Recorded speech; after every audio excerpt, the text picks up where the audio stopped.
Greetings. This is just a test, but I wanted to get on and do my first video for breast cancer awareness. I was going to speak on just experiences and things that go through, but I also wanted to speak to the general public who may not have been diagnosed with breast cancer. And I'm a person that likes to be prepared, and I figure why not prepare some others with things that I wish I would have known. One topic that I do want to discuss quickly is the importance of getting your mammograms, getting screened, of having an annual checkup, making it to your doctor's appointments when you have symptoms. And it was something I neglected on myself. I was a pretty healthy person. I never really got sick. I didn't, I was probably about 40, 45 or 46 before I ever got the flu. I just never, I didn't get sick like that. I would have conditions like hay fever or asthma, like I would have other things, but as far as germs, I hardly ever got sick. I exercise regularly, and um, I was on a very restrictive diet for myself. So I didn't prepare for cancer because I thought that I was eating the right foods already. I knew it was environmental.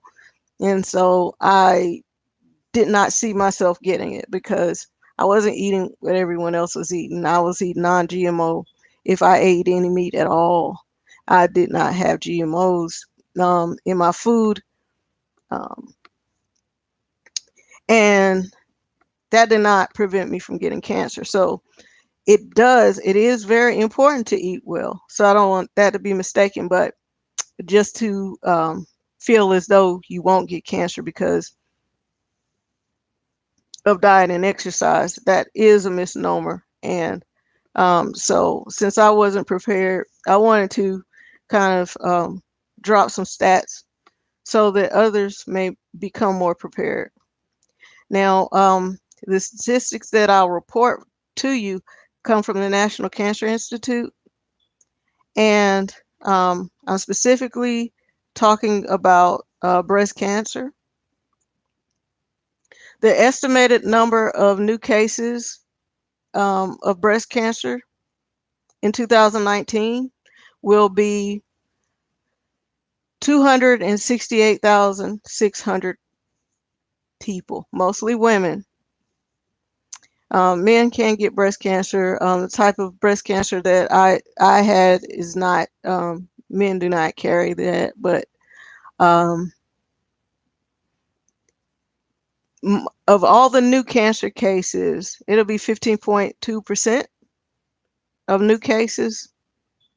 Um, the estimated deaths this year will be 41,760. Um, and the percent surviving 5 years is between 2009 and 2015 is 89.9%. So understand that you can beat this if you do get it. Um, for myself, I didn't notice a lump. I have to say I didn't notice a lump. I have very dense breast tissue. And like I said, I worked out a lot. So it felt like a muscle. It felt like my muscles are really getting hard because uh, the type of cancer I had, it was a soft tissue sarcoma. So I just thought my soft tissue was getting hard. Like it was, but I noticed on the other side, the muscle wasn't developing the same. And I was still ignoring it. I felt fine. I thought with cancer, I was supposed to start to feel bad or worse or something else, but it actually has no pain. So that's another reason that early detection is important. And not only does it not have any pain, the longer you let it go, it will not go away on its own. I'll put it that way. It's never going to go away on its own. And what you're going to have is a tumor that starts to grow. And what is even worse is a tumor that starts to spread. And what makes it deadly is a tumor that gets into your lymphatic system or your bloodstream and spreads throughout your body. So when you notice the lump, don't be afraid to go to the doctor. If you find yourself going to a doctor that dismisses you and thinks that that you're just trying to get out of work, I don't know, if you don't feel like your doctor is going to be understanding, or they're not going to take you seriously, get another doctor. What we also don't understand is you can fire your doctor. Your doctor works for you. You do not work for them. Now, you do have an employer you work for. Do not be afraid to miss work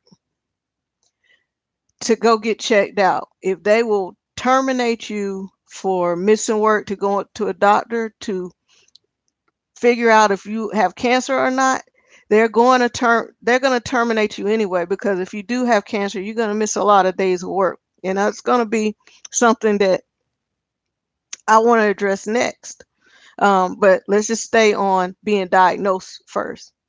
Um, One of the things about the survival by stage, if it's localized, which means it's just in your breast and nowhere else, your 5-year survival rate is 62%. The relative survival rate between you and people who have regional cancer, which is cancer that spread to the lymph nodes. So I spoke about that. I said, if you let it go too far and it gets in your lymphatic system, you are now a regional metastasis, and you are at 30% um, survival. So you went from 62% chance that you're going to make it 5 years down to 30% chance you're going to make it 5 years. And if it's distant metastasis, which means it has gone to another organ, so it's gone through your lymphatic system and it's landed somewhere else, you have a 6% chance of living 5 years. So that's why, and then there's a 2% of unstage, where I guess that's just, I'm not quite sure what that means, but those with a distant metastasis, their survival rate for 5-year survival rate compared to the other people with cancer, you're only a 27.4% survival rate. Yeah, I can share my survival rate with you. Is that what I had is a soft tissue sarcoma of the breast, and it was called a Phyllodes tumor. It's very rare, and it's not necessarily staged the same way a carcinoma is. The reason I'm sharing this with you is I didn't get mine in time. I was not it was not shown that it had spread. There was a there was a nodule in my lung that had been there and had remained the same over a long period of time, so they did not do a biopsy and they left it alone. And I've been dealing with this since 2017. In 2019 it grew, and in March I had I did have a distant metastasis. So my 5-year survival rate is 25%.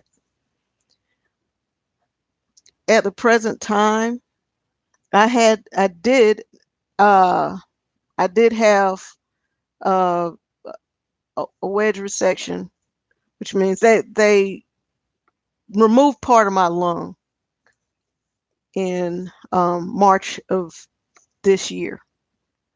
And that's a pretty complicated procedure, and it requires they collapse one of your lungs. They break a rib cage, so your lungs and your heart, everything is protected by your rib cage. In order for them to get to it, they have to break that, and then they have to go in and they leave one lung functioning so that you can breathe, and they collapse the lung, the cancer out, and then you have to go into the ICU until you're able to breathe on your own again. So it's pretty complicated, and that's why I'm begging everyone, go to get your mammogram. Do not, I'm not saying quit your job, but if you got a job that you're afraid that if you miss a day to go to a doctor to get a mammogram, then keep putting those applications out there, because if it goes distant, um, my recovery, uh, my estimated recovery time was supposed to be 8 to 10 weeks. If your boss, he or she cannot like miss you for a few hours in that day to get your mammogram, they are not going to, that 8 to 10 weeks that you've been told that you can't go anywhere or do anything or lift anything or move around, and you won't be able to. It took me a while to be able to walk without a walker. um I literally, I went from wheelchair to walker to um cane. Get tested early.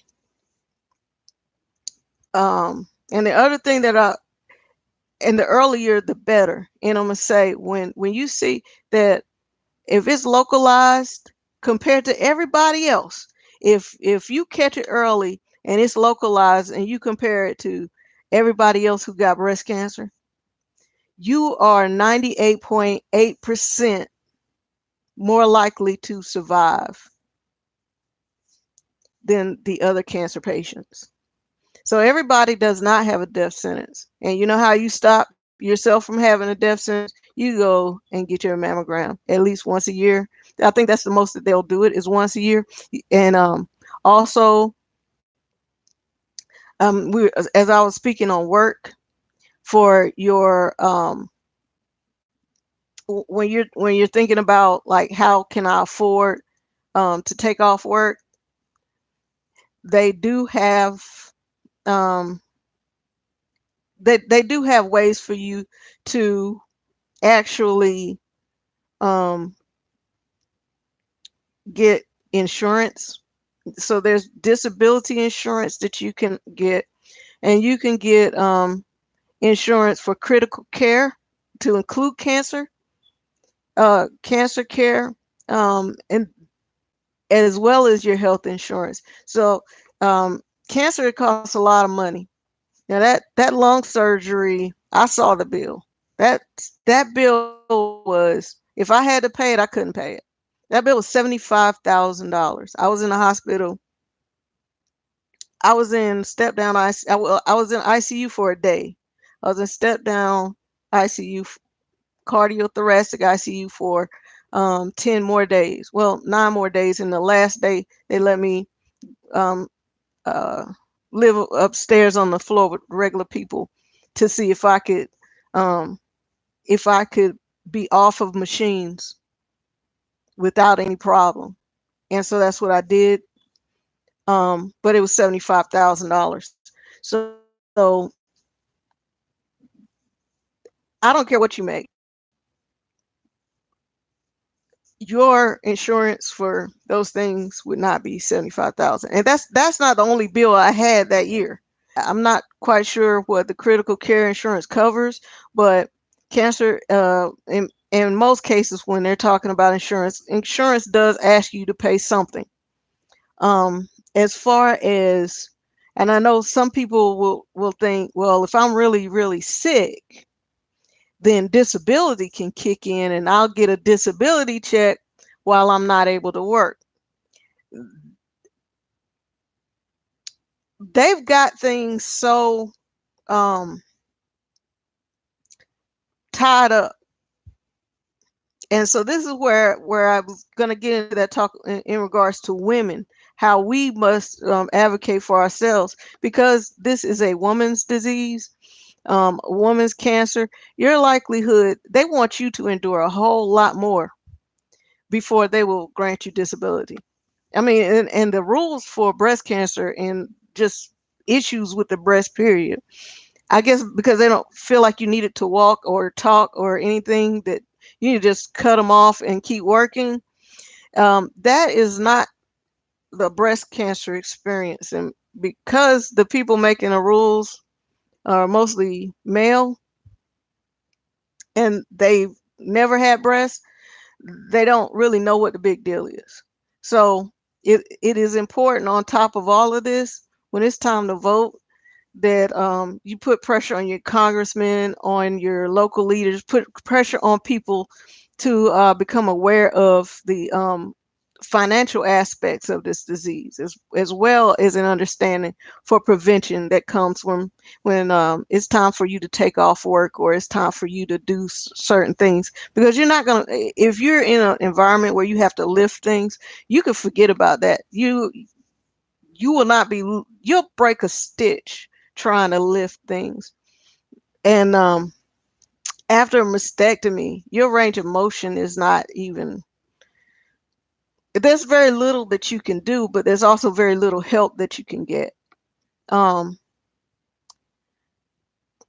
the cases, in most cases, you're going to get turned down for disability the first time. If it metastasized like mine did, you may be able to get it the second time, but it's a timing issue, because once it takes them a long time to read your application, and you can't appeal or file another one until they make a decision. And in between, because the decisions take so long, between the time that you get diagnosed and the time that you get treatment or surgery or whatever is being done to change the course of this disease, you could metastasize, or your disease can recur. Now that's another thing. It can and does come back. Now I can say, that right now I'm cancer free. That does not mean it will not come back. This is not my first diagnosis with my breast cancer. The first diagnosis was a lump that turned out to be larger than they thought once they started operating. So I had 2 surgeries, but then about 15 months later, 3 months after I was declared cancer free, I had metastasized. So I don't want to scare anybody, but understand that they had said, well, you don't have to come back until next year. And I was having trouble. And I went to the ER and they found that it was back 3 months later. I had to be proactive, or I would not be sitting here today, because I would have cancer growing in my body when they told me I was cancer free. So understand that you don't know how long this is going to cause you to be out of work. You don't know what other things in life, or nothing stops. None of your other problems stop when you get cancer. So you need to ensure yourself to be prepared that I may not, in your mind, say, I don't think I'll ever get cancer, but if I do, I'm prepared, and I'm proactive, and I'm reactive, and I can fight for my life, and bring those stats up. Get those stats to the point where we're not dying of cancer anymore. We're all we have, and we have to be aware, because no one else is going to fight from it. Congress is not going to jump up. A Congress full of males is not going to come up and worry about what happens with women's breasts, because he doesn't have breasts. You have to say that. So, like I said, an estimated 41,760 people will die of this disease this year. Now, by race and ethnicity, um, we have um, a very, very large rate of females, women that die of breast cancer. And female breast cancer, um, according to the cancer statistics at the National Cancer Institute, um, female breast cancer is most frequently diagnosed among women aged 55 to 64. Now, I fall within um, the median age is 62. Okay, so 45 to 54, 20.1%.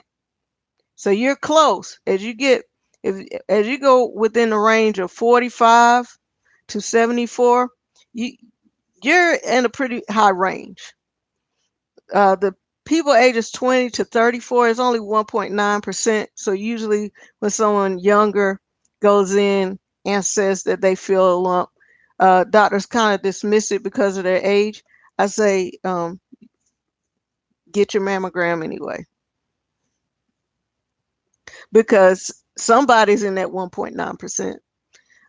It's so important, and you're not just a statistic. You are a whole. You're 100% you, and somebody's in that 1.9, and that might be you.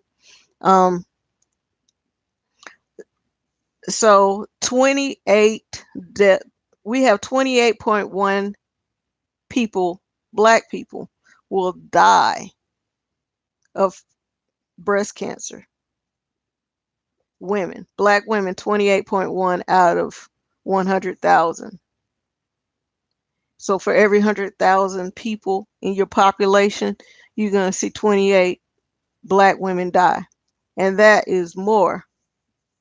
More black women die of breast cancer than any other group out of 100,000. And I could get into some specific experiences as to why I believe that is. Some of it is from outside the hospital, and some of it is from within. Um, and because I have experienced um, some things before, and I would say that you have to be really proactive in your treatment plan. And like I said, if you don't feel comfortable, if you feel like you're being dismissed, fire that doctor or fire that nurse. Make a report. You don't have to be mean about it. You can just kindly ask that your records be transferred to another doctor. And when you do pick a doctor, you have a right to say, I want a female doctor. I've never requested a doctor by ethnicity, but I feel like if the doctor doesn't have the body part that he's about to work on, he can't identify with me. So I've had all of my doctors have been happen to be women, and after I compared experiences with male doctors to female doctors, I usually go with the women. They're actually more compassionate.